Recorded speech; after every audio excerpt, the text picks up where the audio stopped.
Ei você, leitor e leitora do Portal do Holanda, eu sou Humberto Amorim, estou de volta. Hoje, quarta-feira, a gente está quase chegando lá no bem bom, né? Para muita gente, a sexta-feira aí já é um outro clima. Mas o clima aqui é igual hoje àquele da segunda-feira. Nós estamos ainda, né, no nosso trajeto direto, olhando para o norte de realizações para vocês todos, graças à gentileza, graças à bondade das personalidades que a gente convida e que vem até aqui para compartilhar com todos nós os resultados das suas expertises.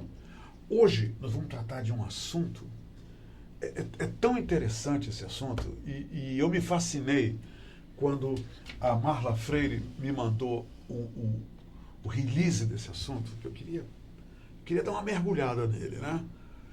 Para transformar isso no meu trapézio, para a entrevista. E o que mais me fascinou sobre esse assunto é que eu não me lembro nenhuma fase da minha vida, como morador de Manaus, que não tivesse alguma coisa, episódios, histórias, acontecimentos, alguns tristes, alguns de grande alegria, de grande felicidade, que não fossem relacionados à Santa Casa de Misericórdia. Eu não consegui imaginar nada. E ainda digo mais, dificilmente algum familiar de muitas famílias, principalmente as tradicionais, dificilmente não vai lembrar das histórias do envolvimento familiar com a Santa Casa. Até porque a Santa Casa funcionou como maternidade. Eu tenho amigos que os pais nasceram lá, eles nasceram lá, na Santa Casa de Misericórdia. Esse é o lado romântico, o lado histórico da ligação que existe entre a história de Manaus, dos habitantes, das famílias de Manaus, com o prédio, a Santa Casa de Misericórdia, como uma entidade pública de saúde. Legal isso, né? O prédio da Santa Casa, para vocês que estão me vendo agora em tantos lugares do mundo inteiro, é um prédio histórico lindíssimo. Impossível não chamar a atenção de quem olha para aquele prédio, ou o que resta dele, melhor dizendo, ou o que resta dele hoje. Mas mesmo assim continua impressionante. Mas aí, minha gente, para resumir tudo isso que eu estou querendo dizer para vocês, eu estou preparando o espírito de vocês para essa entrevista, que muito mais interessante do que eu possa dizer aqui, o nosso convidado. Olha só, é muito interessante. O Tiago Queiroz de Oliveira, ele é o interventor judicial da Santa Casa de Misericórdia. Só dizer que ele é o interventor judicial, a gente já está dizendo muita coisa. Agora, ele possui, vejam bem, a capacidade dele para estar aqui falando desse assunto que tem a ver, como eu acabei de dizer, com a história das famílias, com a história da cidade. Entenderam? Não é só a história da cidade, a história das famílias que esse prédio tem a ver. O Tiago, ele possui graduação em Direito pela Universidade Federal do Amazonas, graduação em Administração Pública pela Universidade do Estado do Amazonas, a UEA, e é especialista em Direito Civil e Processual Civil pela CIESA Amazonas e em Direito Empresarial pela FMU em São Paulo. Ele atuou de julho de 2007 a fevereiro de 2009 como assessor-chefe na 20ª Vara Civil de Manaus, e de março de 2009 a junho de 2011 ele ascendeu ao cargo de diretor da 20ª Vara Civil de Manaus. De julho de 2011 a 2017 exerceu o cargo de diretor da 10ª Vara Civil de Manaus e desde maio de 2017 ocupa o cargo de assessor-chefe da 10ª Vara Civil e, paralelamente, ele exerce concomitantemente, desde maio de 2014, o cargo de interventor judicial da Santa Casa de Misericórdia, em razão da decisão prolatada pela 8ª Vara Civil de Manaus. Viram só? Ele também é autor de vários livros. Bora mergulhar nesse assunto? Eu tenho certeza que tudo que já foi dito para você, que você não disse, me disse, que você ouviu por aí, a partir dessa entrevista com o Dr. Tiago, vai acabar. Porque ele vai transferir para você o que é factual, o que é real, em termos da situação da Santa Casa, do prédio, agora é só um prédio, uma casca da Santa Casa de Misericórdia de Manaus. Doutor Tiago, seja muito bem-vindo ao Hora do H. Bacana te conhecer, bacana te ter aqui. Muito, muito bom mesmo.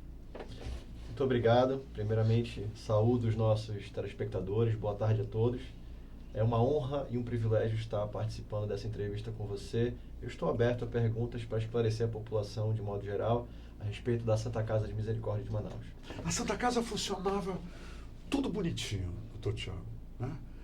As pessoas adoeciam, iam lá, as pessoas eram curadas, as pessoas nasciam na Santa Casa, na maternidade da Santa Casa. Então, eu acabei de dizer que havia esse relacionamento familiar entre a população e a entidade. E, de repente, da noite para o dia, ouviu-se o seguinte: fechou a Santa Casa. A Santa Casa não funciona mais.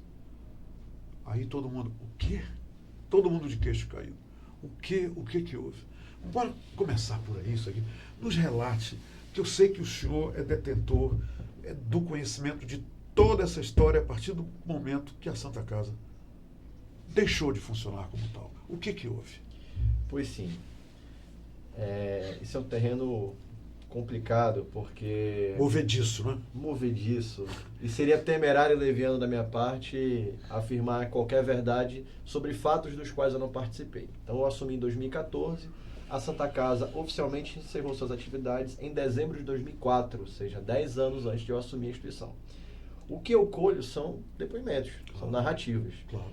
O governo, de um lado, alega que existia uma série de irregularidades na administração da Associação Santa Casa, que fizeram com que, então, o secretário de Saúde e o governador da época deixassem de repassar subsídios do erário estadual à Santa Casa, que sobrevivia desses repasses em razão de contemplar em seus atendimentos basicamente o Sistema Único de Saúde.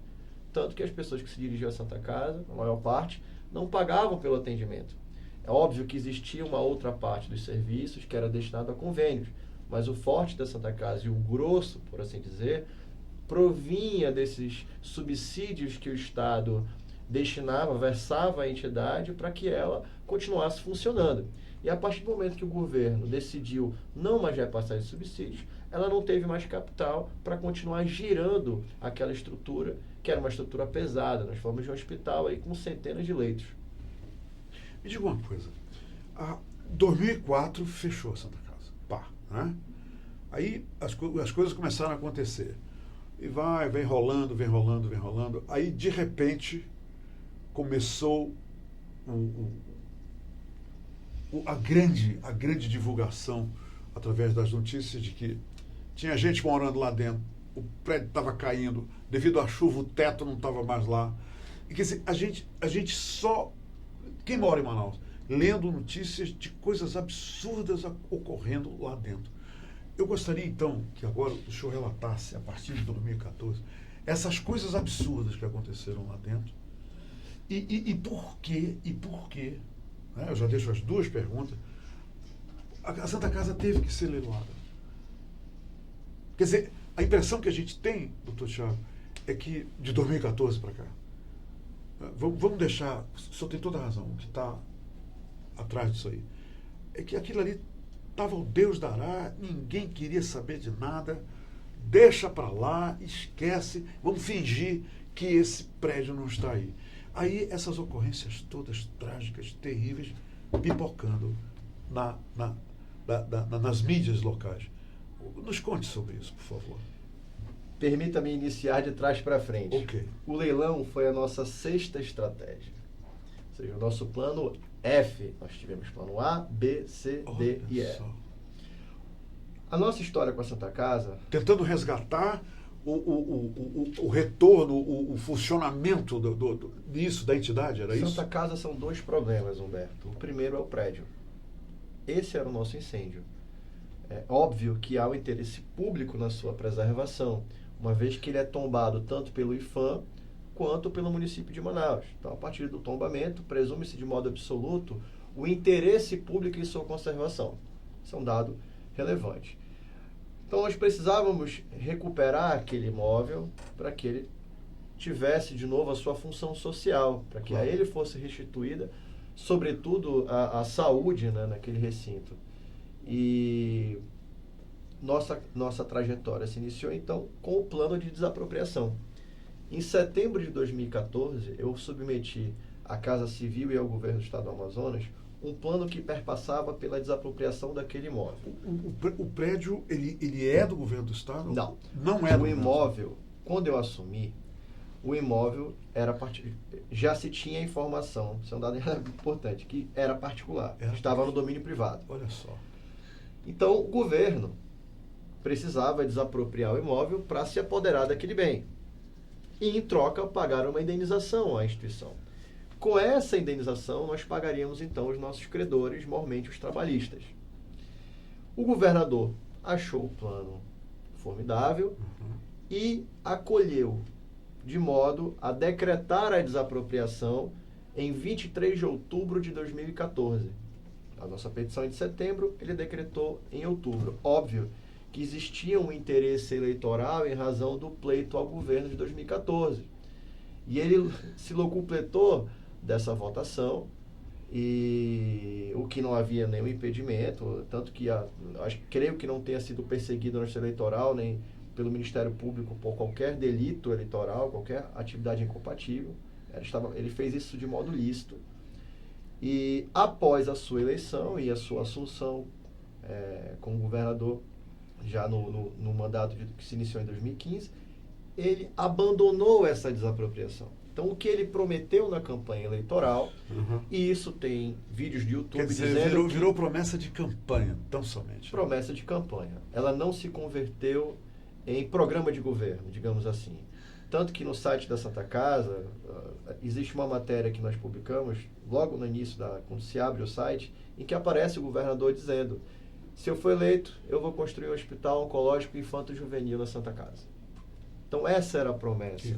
E esse era o nosso plano dos sonhos. Porque, veja, a Santa Casa, que era privada, passaria a ter, pelo menos o imóvel seria público. Quer dizer, vocês acreditaram nisso também, como Nós o restante da população. Eu vendi, né? a ideia para o governador. Como os eleitores, né? Exato. Vocês acreditaram nisso. Muita gente votou no governador, naquela época, nesse candidato, por conta dessa estratégia. Eu sei porque eu trabalhei nas eleições esse ano, e aí eu conversava com os colegas de TRE, e perguntávamos: você vai votar em quem? Ele falou: olha, a gente estava em dúvida lá em casa entre o candidato A e o candidato B, mas a partir do momento que o candidato A disse que ia desapropriar o imóvel da Santa Casa, todo mundo lá em casa vota nele. Porque, como você sabe, a Santa Casa, ela tem esse apelo social, ela tem essa gama de emoções em volta da sua história. Essa ligação familiar. Essa familiar. A minha mãe, por exemplo, até mando um beijo para minha mãe, Dona Janete, que está nos assistindo. Dona Janete, olha, tá brilhando aqui o seu filho, viu? Olha aí. Minha mãe nasceu lá e minha família inteira nasceu lá. Eu digo o seguinte: eu desafio uma família que seja genuinamente amazonense, cujos membros não tenham pelo menos se consultado na Santa Casa. Todos passaram por ali. E eu tenho, então, uma dívida de gratidão com esse patrimônio, que me foi cobrada por um outro amigo que me pediu auxílio nesse processo de intervenção. Eu quero dizer que eu não assumi sozinho essa empreita, eu assumi junto com o Claudivan Osório e com o Alfredo Loureiro. Então, os dois me auxiliaram durante essa caminhada, me aconselhando, etc. E eu tinha uma dívida de gratidão com o Claudivan, então compareci à 8ª Vara Cível e a doutora Eunilza Abreu nos nomeou a partir de junho de 2014. Ressalto que eu assumi a instituição sem contabilidade alguma, sem papel algum, não me foi passado nada, pedi a intimação da gestora anterior para que ela apresentasse essa documentação, mas ela não forneceu. Então, eu tive que fazer uma auditoria naquela instituição do nada e sem dinheiro em caixa.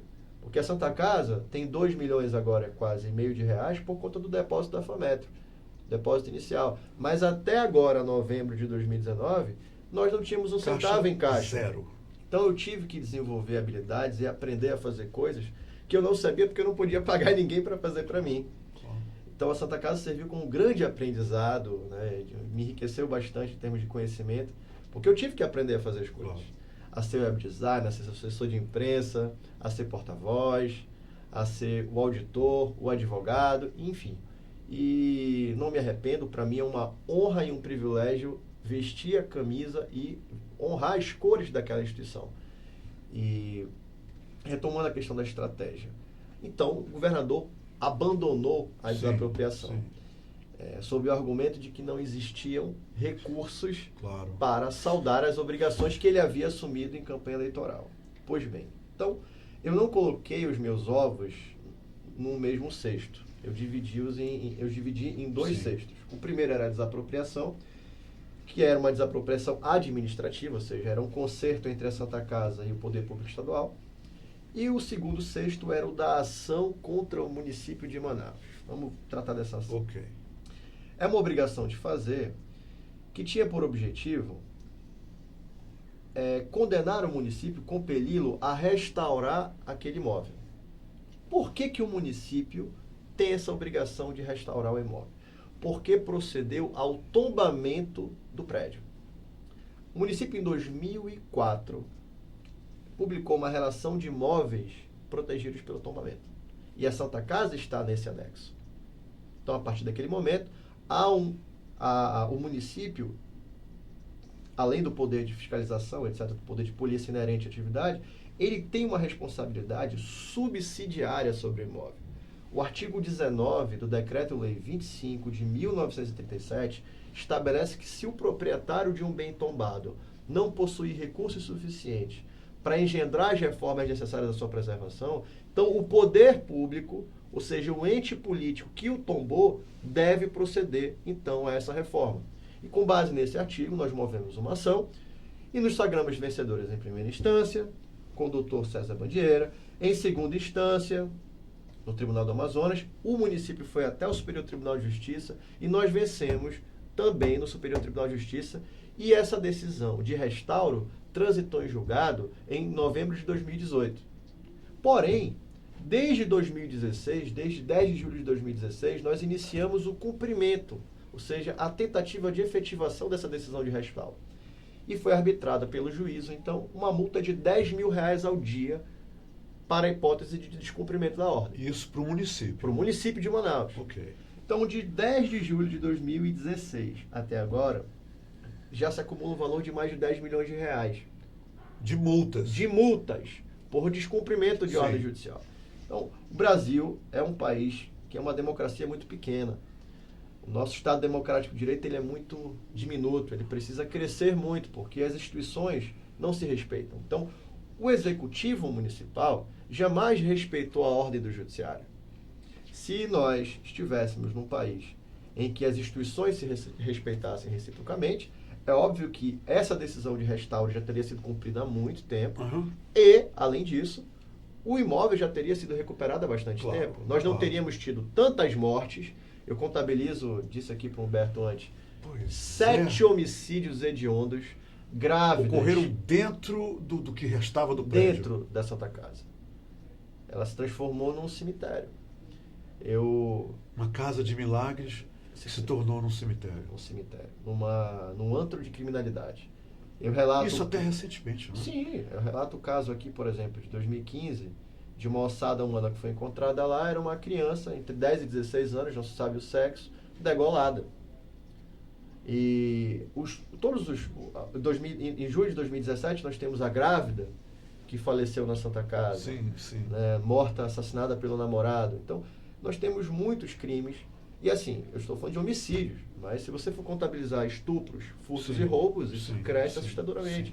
O que nos traz, Humberto... Ali virou mesmo um antro de moradores de rua, pessoas que desgarradas das suas famílias, estava tudo ali dentro, não é? E de aproveitadores, porque muita gente furtou o que restava da Santa Casa a partir do momento em que o governador decretou a desapropriação.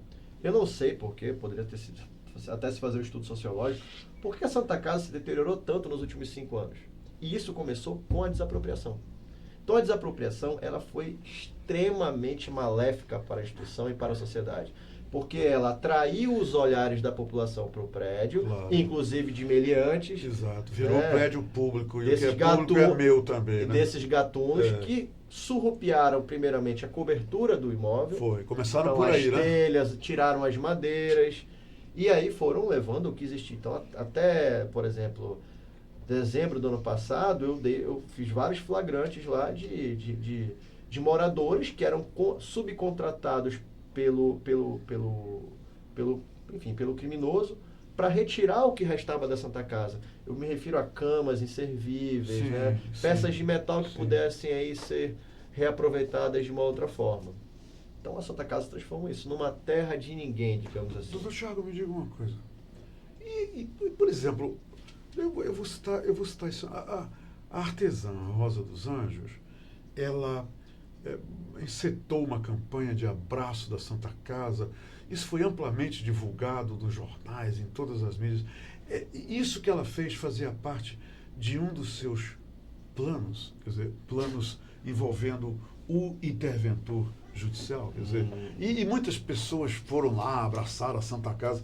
Eu julguei, francamente, que essa atitude dela tivesse a ver com um dos seus planos. O senhor falou, Humberto, foram vários planos, foi no F que nós leiloamos.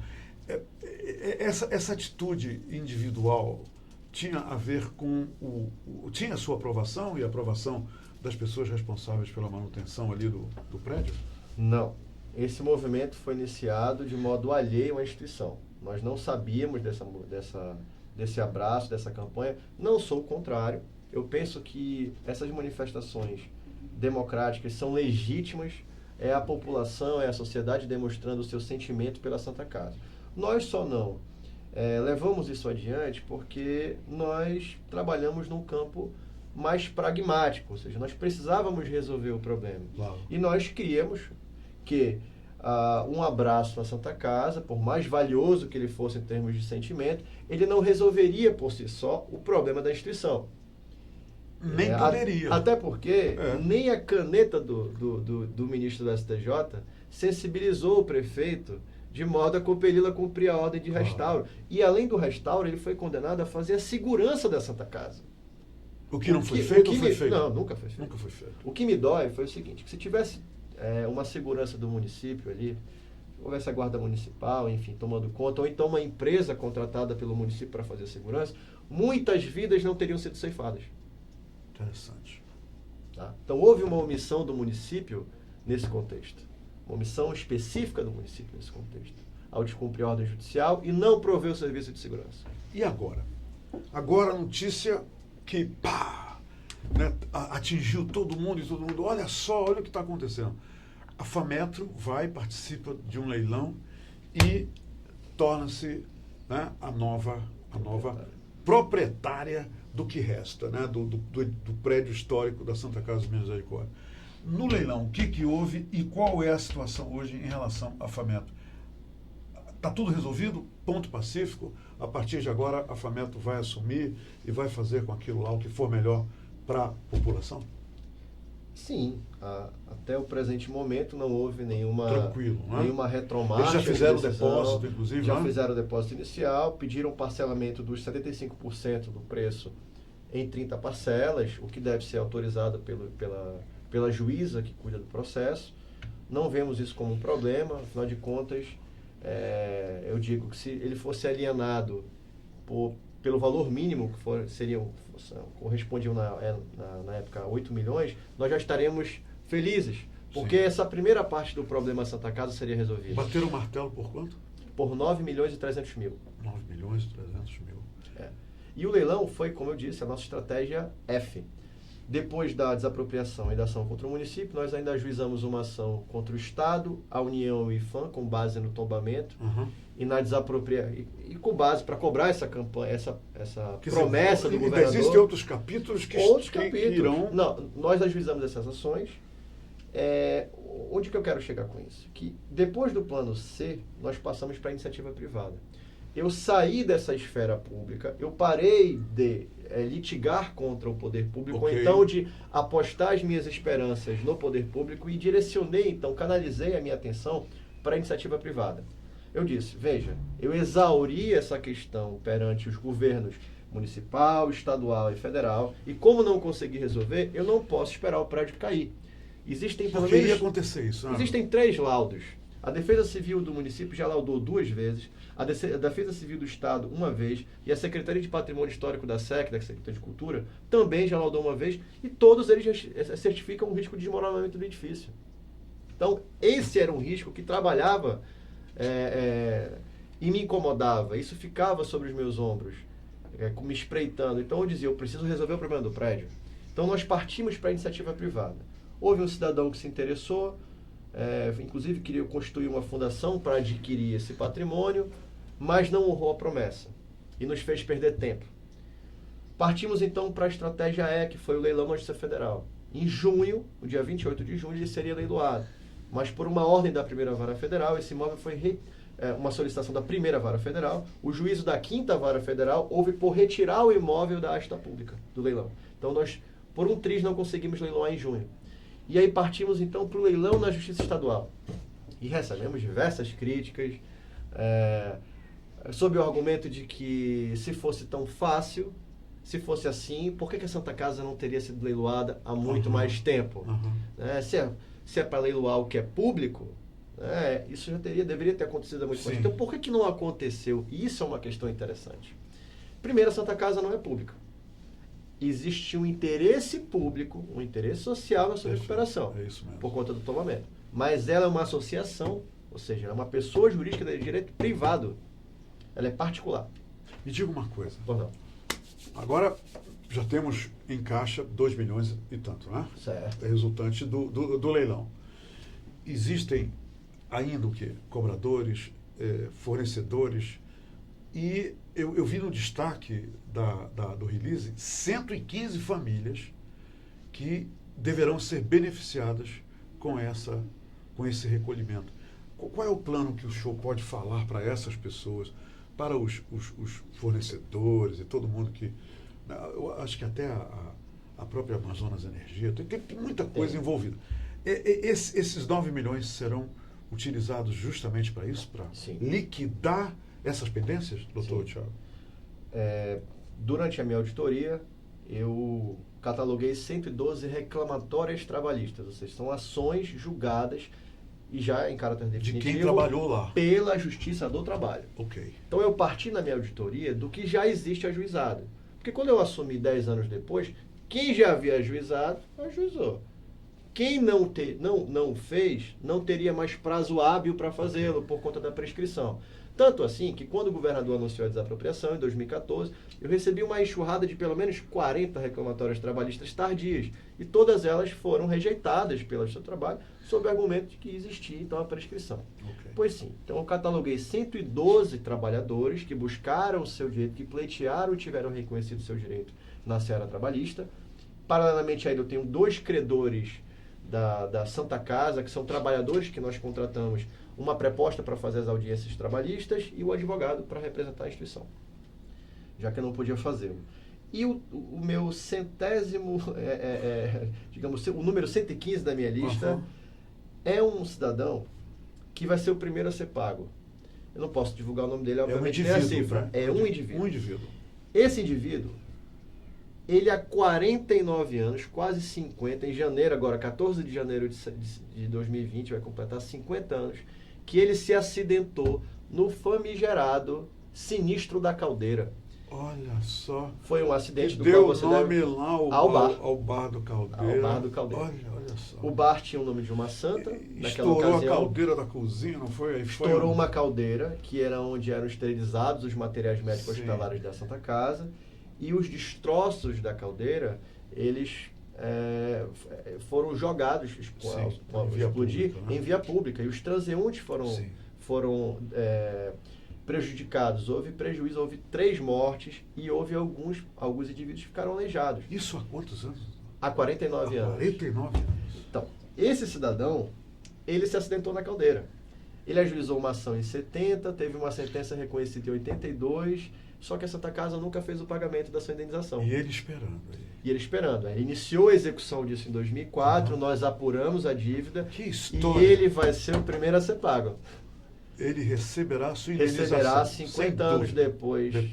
Eu tenho essa dívida histórica da instituição para saldar com ele. E os outros, consequentemente, também irão ser ressarcidos. Após o credor acidentário, nós iniciaremos os pagamentos dos credores trabalhistas. Por que não são faço... essas 115 famílias? São 112. 112, desculpa. Por que não faço agora? Porque eu penso que o trabalhador, que já amargou 15 anos de espera, ele merece ter o seu crédito atualizado com juros e correção monetária. Okay. A atualização que eu tenho no nosso site... Sim. A atualização que eu tenho no meu site data do ano passado, ou seja, de um ano atrás. Tá. Então, eu não posso pagar ao trabalhador com esse deságio de um ano. Por isso, eu já requeri a Justiça do Trabalho a atualização de todas essas reclamatórias trabalhistas pelas próprias varas, para que, então, nós façamos os depósitos nos devidos processos judiciais. E pagaremos, ademais, das mais antigas para as mais novas, para aqueles que ingressaram primeiro recebam primeiro, e, dentro da mesma classe, pagaremos do menor crédito para o maior crédito, para que a cada leva de pagamentos nós abarquemos aí uma quantidade maior de credores trabalhistas. O senhor declara peremptoriamente que todos que têm o direito legal, líquido e certo de receber, irão receber? Irão receber. Irão receber. Detalhe, todos aqueles que pleitearam os seus direitos, por isso que eu falei líquido e certo, quer dizer, reconhecidos sem nenhum problema. Todos eles. Irão receber. Todos eles. Nós teremos dinheiro em caixa até o final do ano que vem, de acordo com o ingresso dessas novas parcelas. Porque as parcelas serão, né? Elas foram divididas. Foram divididas em 30 vezes. Até dezembro do ano que vem? Então, até outubro, novembro do ano que vem, eu devo 2020, eu devo reunir o capital integral para quitar o passivo trabalhista e acidentário. Ok. Então, essas famílias todas serão contempladas até o final do ano que vem. Que horizonte legal esse que foi traçado. Quer dizer, a luz no fim desse túnel está acesa, está bem visível, né? Até a proximidade do final do ano que vem. Sim. Isso tudo será resolvido. Sim. Não é, doutor? E esses trabalhadores serviram, Humberto, como uma força motriz para me fazer trabalhar. Durante muitos momentos eu esmoreci, porque a minha batalha ela foi muito árdua. E de vez em quando parava alguém do meu lado, eu acho que eram, enfim, pessoas assim mandadas por Deus para conversar comigo e me dar uma palavra amiga, porque as minhas companhias, companhias durante esses momentos de batalha são a música, né? Eu tinha uma playlist que eu colocava e ela me estimulava. E certa vez, isso em 2017, após ter vencido demanda contra o município, após ter vencido 14 recursos contra a Procuradoria do município, eu falava, por que aquelas coisas não acontecem? Por que não dá certo? Eu olhava para cima e chegou fazer uma visita na Santa Casa, chegou uma senhora do meu lado e falou assim, o senhor é administrador da Santa Casa, né? Eu falei, sou. Eu conheço o senhor, eu acompanho o seu trabalho. Eu queria dizer para o senhor não desistir, não. Olha só. Tá? Deus vai lhe abençoar. Não desista, não. Aí meus olhos se encheram de lágrimas nessa hora, porque você já estava fragilizado, né? Descontente, angustiado. E ela falou assim, meu filho, será que eu recebo isso em vida ainda? E ela já tinha quase 80 anos. Pergunta, hein? Então eu falei assim, eu não posso descansar, eu não posso desistir ou esmorecer, porque existem 115 pessoas que precisam de mim nesse momento. Elas não me conhecem, eu não devo nada para elas, mas eu quero ajudá-las. Bacana, Thiago. Muito legal. Mi casa es tu casa. Muito obrigado e parabéns a você. Eu sei que existe uma equipe com você, isso aí não se realiza sozinho. Sim. Parabéns e principalmente a sua assessora que, num momento assim de grande inspiração, mandou esse release para a gente e a gente conseguiu desenhar a entrevista e concretizá-la. Parabéns. Eu chego, é impossível você também não se emocionar com uma história dessa. Sim. E parabéns. E o camarada lá, ele tarda, mas não falha. Com certeza. Muito obrigado. A minha trajetória, assim, como eu disse, me trouxe muito conhecimento, inclusive estreitou os meus laços com ele. Porque em diversos momentos eu rezei, eu apelei ao Todo-Poderoso e ele me respondeu logo em seguida, né? Bacana. Então eu não gosto de aperrear, mas quando eu aperreava, ele me respondia. Então o meu laço com ele se estreitou muito mais depois dessa minha batalha com a Santa Casa. Bacana. Excelente entrevista. Muito obrigado. Saio dela entusiasmado e muito esperançoso por essas pessoas que merecem e vão receber o que merecem. Bacana isso, Thiago. Muito bacana mesmo. Muito obrigado pelo seu convite novamente. Eu estou lisonjeado. É um prazer te conhecer. Já acompanho seu trabalho há muito tempo. Obrigado, Thiago. E participar desse programa, dessa entrevista é uma grande honra. Muito obrigado a todos. Obrigado a todos que participaram, que ouviram, né, a nossa fala. Estamos à disposição. Nosso contato está na internet. Podem conversar conosco. Estaremos aí disponíveis. Trabalhadores, pessoas interessadas na Santa Casa. Nós estaremos disponíveis para responder todas as perguntas quando chegar o momento oportuno. Bacana. Bom, falando, né, o nosso papai lá do céu, existe, sim, uma grande verdade incontestável, que quem ajuda a quem precisa muito, empresta para ele lá. Foi isso que ele fez, né? E eu, como jornalista, me sinto assim, muito gratificado no final dessa entrevista, porque esse é o nosso papel. Cumprimos aqui o nosso papel de levar a verdade nua e crua para os nossos leitores e leitoras. E voltamos também lá para ele, que disse que a verdade vos libertará. E literalmente muita gente será liberta pela verdade dessa notícia que você trouxe, que as pessoas irão receber aquilo que tem direito. Nada melhor do que isso, né, Thiago? Nada melhor do que isso. Eu sonhei muito com esse momento. O dia 21 de novembro, que foi quando aconteceu o leilão, foi um dos dias, com certeza, mais felizes da minha vida. E na vida de muita gente. Eu lembro que eu olhei para minha assessora, para Marla, e quando houve o primeiro lanço de 8 milhões, que não foi nem partiu da Fametro, eu virei para ela e falei, não acredito. Eu vou conseguir vender o imóvel. Olha só. E eu vendi, Humberto, aproveitando o gancho, não foi a Santa Casa.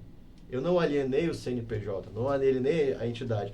A Fametro não comprou a instituição Santa Casa, ela comprou um ativo da Santa Casa. Comprou um imóvel. É isso mesmo. Então eu me desfiz de um imóvel. Ah, porque vão se desfazer da Santa Casa. Não, a Santa Casa continua existindo. E detalhe, nós sanearemos... A pessoa jurídica continua viva. O CNPJ é nosso. Pronto. E nós sanearemos as dívidas da instituição. Tá? E o nosso plano é resgatá-la enquanto entidade. Bacana. Nós temos como barganhar isso com a municipalidade, pretendemos adquirir um imóvel, tá? Como barganha dessa multa que nós temos, para que nesse lugar seja edificado, então, o novo hospital da Santa Casa de Misericórdia de Manaus. Que bacana. O sonho não acabou, então. Não, é só a primeira parte. A segunda parte do problema era resolver a perpetuação dela enquanto instituição. É isso aí. Obrigado, meu caro. Muito obrigado, meu querido, também. Obrigado, irmão. Obrigado. Gente, por hoje é só. Ei, Marla, muito obrigado, tá? Assim, você... 10 para você, Marla. É isso aí. Amanhã nós estaremos de volta a partir das 2 da tarde. Como sempre, levando a você uma notícia, um fato, algo relacionado e de muita importância. Ou para a sua vida, ou para a vida de muita gente. A gente volta amanhã. Obrigado.